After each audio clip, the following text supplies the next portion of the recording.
Think about that drawer, the one in the corner of the room at the very bottom of your desk, that black hole. You know exactly what's inside. That old charging cable that hasn't worked for years, the watch with a dead battery and a broken strap, the faded t-shirts, movie tickets, dried flowers, keys that no longer open any door. You look at them. Your logic is screaming at you. Throw them away. This is trash. Dead objects that take up space and drain your energy. But you can't. Your hand reaches for that cable, your fingers touch the cold plastic, and that strange knot forms in your stomach. Maybe I'll need it, you tell yourself. The biggest lie. Maybe one day. No, you won't need it. You know that. But you still can't throw it away. Because in that moment, what takes over isn't logic. In that moment, something very old speaks from deep inside your mind. In psychology, it's called the Endowment Effect. The world splits into two categories for you: what's mine and what isn't. Think about a coffee mug. When it's sitting on a store shelf, its value is just the price tag. $5, $10. If it breaks, you don't care. You'll replace it.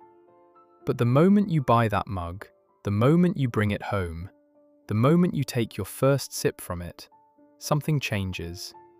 It's no longer just ceramic and paint. It's your mug. If someone came and asked for it, you'd demand twice the shelf price. Why? Did its atoms change? No. The only thing that changed is the meaningless but powerful value you attach to it. Because the human mind isn't wired to focus on the pleasure of gaining, but on the pain of losing. Think about your ancestors in the caves. That brutal world where resources were limited, where you didn't know if you'd find food tomorrow. The spear in your hand, the fur on your back, those were your guarantee of survival. Letting go was dangerous. Holding on was safety.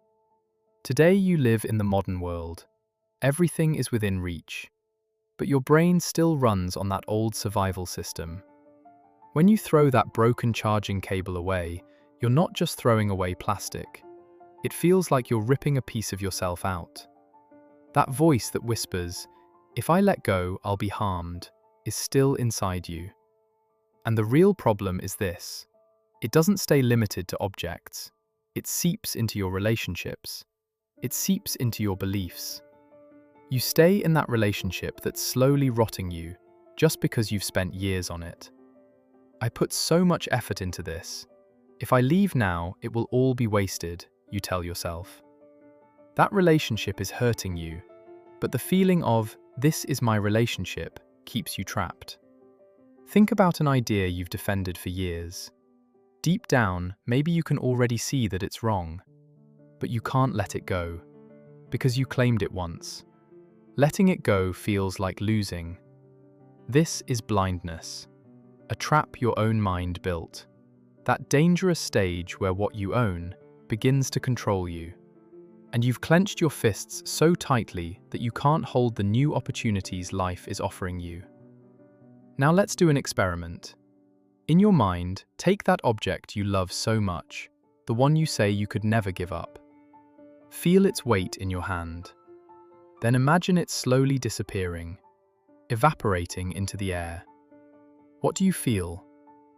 At first, panic, avoid. But wait, take a deep breath. You're still here. Your heart is still beating. The sun is still rising. And inside you, there's a strange lightness. Because what you call ownership is often just a bond your mind created. In this world, you don't truly own anything, not even your own body. You are only a temporary carrier. Objects, people, ideas, they come and they go. And trying to hold them forever only exhausts you.